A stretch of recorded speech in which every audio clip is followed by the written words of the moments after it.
రాత్రి అయింది, నిద్రపోకుండా ఈడేం చేస్తున్నావునా? మా వైఎస్ఆర్ కొడుకు వస్తున్నాడంట, ఆయన కోసం ఎదురు చూస్తున్నా అన్నా. కాదన్నా, మీ వైఎస్ఆర్ కొడుకు వచ్చి నీ ముందు నిల్చున్నా నీకు కనపడదు కదనా?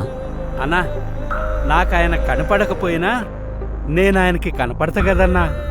నాలాంటోళ్ళు ఆయన వెనకాలన్నామని తెలియడానికే నేను ఇక్కడ ఉన్నానన్నా.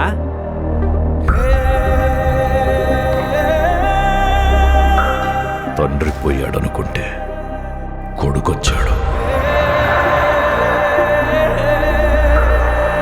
Congress party can create another 100 wise hours. Tell him, if he doesn't fall in line, the consequences will be very harsh.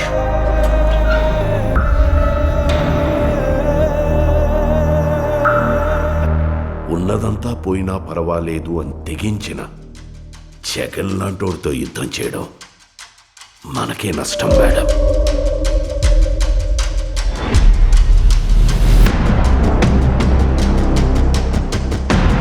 చరిత్రలో కని విని ఎరుగని రీతిలో అవినీతి చేశాడని అభియోగాలు మోపండి.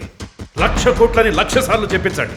ఒక అబద్ధాన్ని నిజం చెయ్యాలంటే అది మీడియాకి మాత్రమే సాధ్యం. If we can't defeat him, we can destroy him.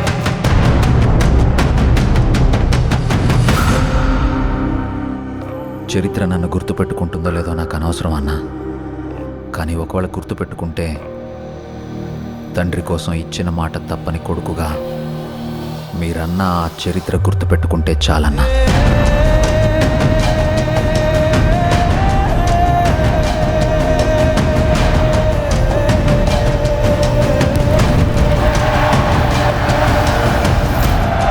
నాకు భయపడ్డం రాదయ్యా.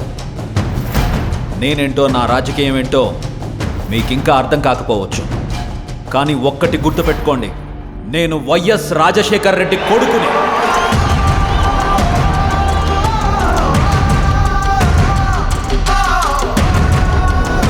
నా రాజకీయ ప్రత్యర్థినైనా శత్రువునైనా ఓడించాలనుకుంటానే కానీ మీ నాయకుడిలాగా వాళ్ళ నాశనం కోరుకోనయ్యా.